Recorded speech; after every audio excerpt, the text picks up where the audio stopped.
What is good, you guys? It's Lifestyle from LifeStyleDidIt.com, and in today's tutorial we're going to be going over EQ. I'm going to be explaining everything to EQ, from all the different types of bands you can use, high cuts, low cuts, different parts of EQ, you know, your lows, your mids, your low mids, your high mids, your highs, everything. We're going to be going over it all, so let's jump straight into it.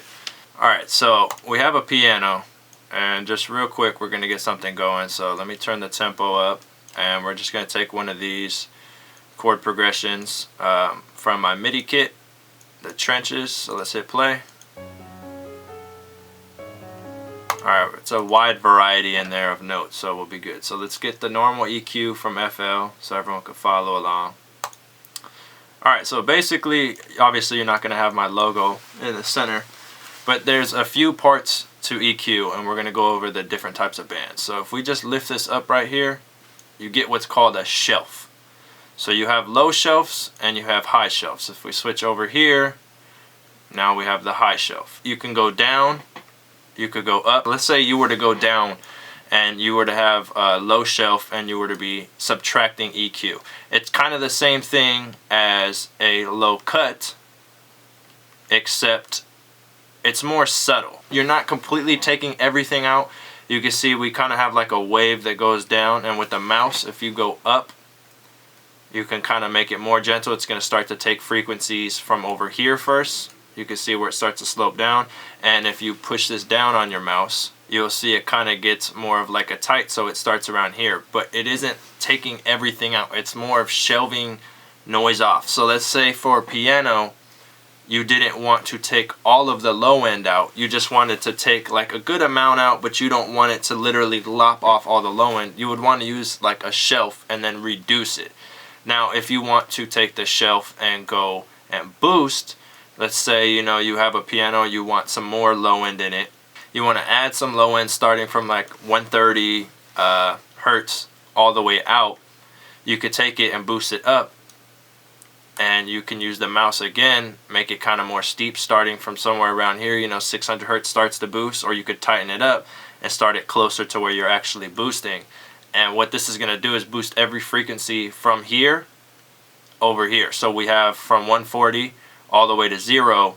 Obviously it's going to be about 20 hertz, because 0 you're not going to be hearing anything, and we're going to be boosting it up. So that's the same thing. You know, you could come over here and just raise up 7, and it's going to give you a high shelf, which will be nice to add high into things, or you can kind of shelf out some of the highs.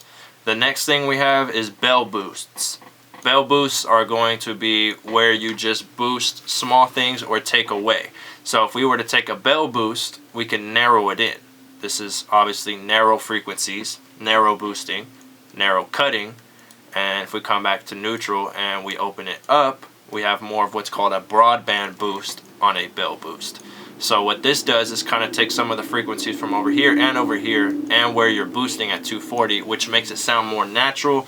It doesn't keep it sounding tingy, if that makes sense. If you were to just, you know, have a very narrow and boost around 240, it's going to only boost about 243 where you're boosting, maybe about 238 and 250, you know, somewhere around there, and it's very, very narrow. Now if you open it up, it's going to sound better. So a rule of thumb when you're boosting on bells is to have a nice broadband boost like this, and when you're subtracting, it's good to do narrow cuts. So they say narrow cuts, broad stroke boosts. So that's like a good rule of thumb. So if you were to come in here around 500 and you hear something you don't like, basically make it narrow and go hunt for it. And let's say we found it around 510, then we just take that out.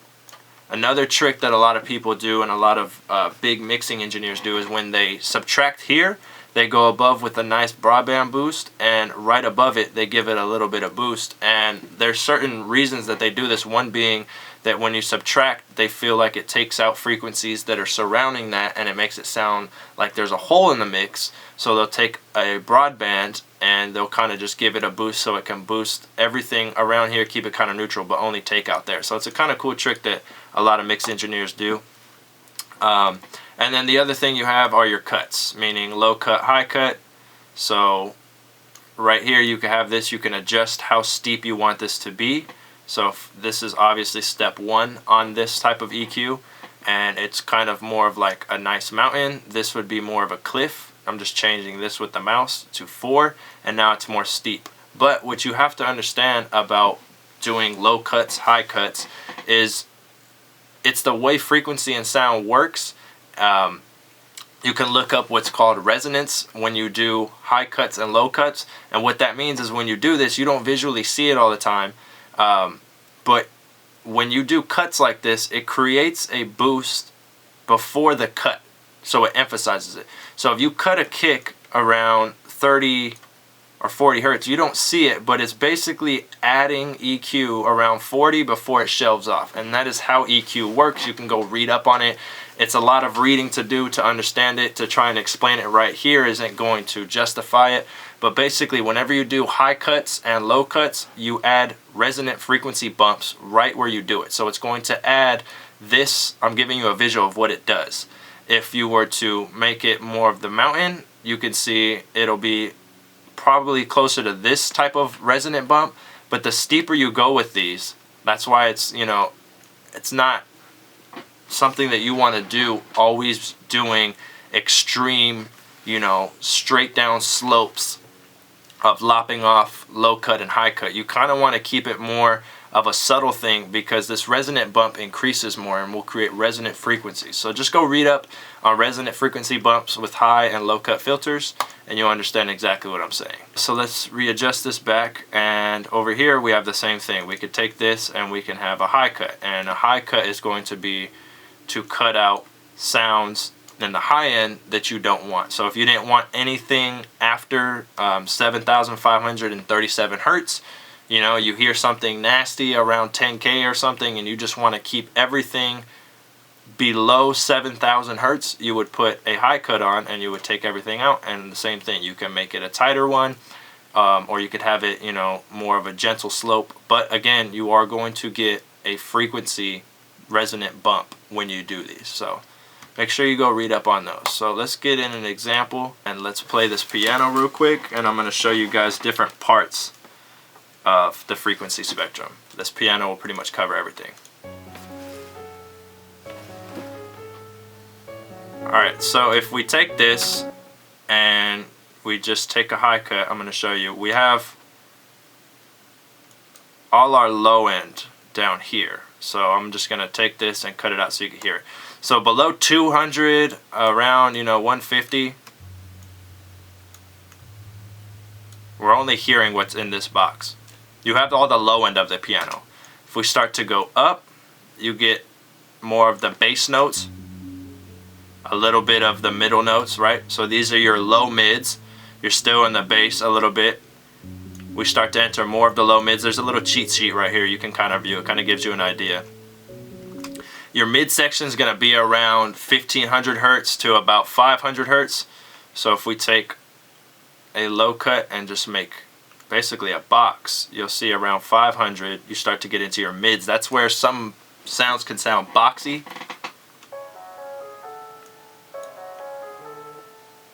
Now if we take this over here, we, you know, around 2000 to about 7,000, you kind of get your upper mids,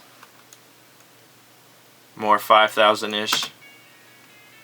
And then your treble actually is going to be from around 7,000 to 10,000 and up all the way to 20.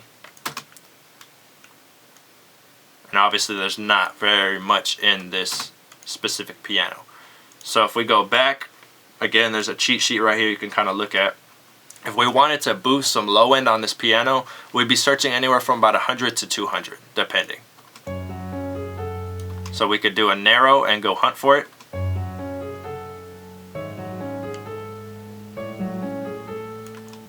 So our super low notes are around here. So if we wanted a little bit more bass, we can open this up. Like I said, you know, you want to do broadband boost, and we could boost it by about maybe 2-3 dB.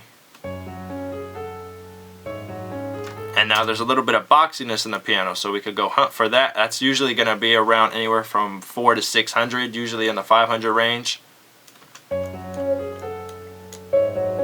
Or it sounds like a tin can. So we wanted to cut that out, and we'll keep it kind of narrow, and we'll do the trick I told you where we come across and just give it a light boost right above it. Now if we turn it off, and then on. Already sounding better. Now if you want more attack and punch and up front, the frequency 4K is very, very strong in making things apparent in the mix and up front, but if you use too much it gets very harsh. So I'll show you what I mean. And this is honestly for most instruments, 4K, especially on guitars that are distorted. 4K usually gets cut out in like metal mixes and whatnot because it pushes through too much and it's very apparent, and you hear it and it rings too much. But you can bring something forward in a mix by using this a little bit. So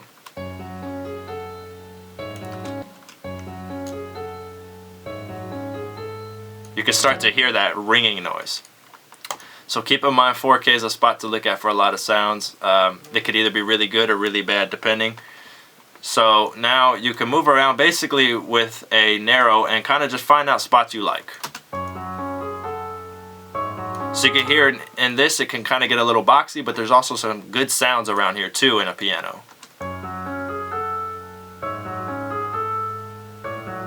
If you use this correctly, you can get a lot of those. It sounds like the actual note of the piano is being hit harder. So you could trick the ear. You can go in here with a small boost and kind of narrow this in a little bit more. And you could get more of a punch out of the piano. And then again, if you wanted to add more high end to the piano, you can get a shelf boost and boost everything from, let's say, 5K up. So let's just over exaggerate it. This piano doesn't even really have too much high end, so it's not even going to be boosting too much anyways, but it's a good way. The only thing with doing high shelves, especially on vocals, is if you take it around, 7 to 8K and you start to boost too much, it thins it out a lot, and it basically gets rid of the bass because you're boosting so much high end into the sound that it's going to make it sound thin. And you also start to run into sibilants, meaning like S's and strong things like that pop out a lot. You would hear those obviously in like Lil Wayne tracks with vocals. A lot of the songs that he releases, have a lot of high shelf boosting going on in the high end to make it sound like that, but when you turn it up too loud, it starts to hurt your ears. So, like I said, you got to be careful with that. So, if you guys did like this tutorial, thumbs it up, you know what I'm saying? You can follow me on all social medias at LifeStyleDidIt. Hit my website for everything else, LifeStyleDidIt.com. Other than that, subscribe to your boy. Thanks.